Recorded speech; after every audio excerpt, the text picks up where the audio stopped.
Et globalement ensuite, la partie importante c'est la phase où on va venir planter ce plant.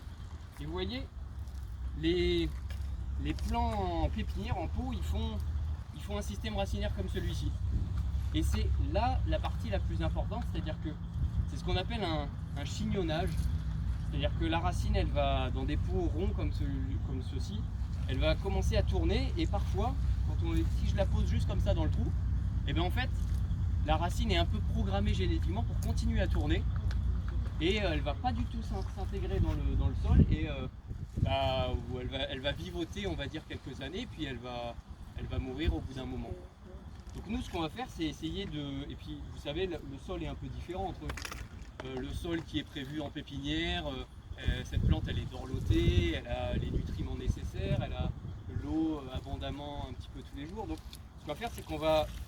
Ça peut paraître un peu violent, mais on va devoir la casser un petit peu.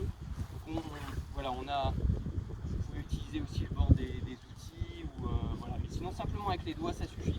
On va venir la casser un petit peu, voilà, casser ce système de racinaire pour en fait, à chaque fois qu'on va faire des micro-coupures, il va y avoir une ramification racinaire qui va se faire.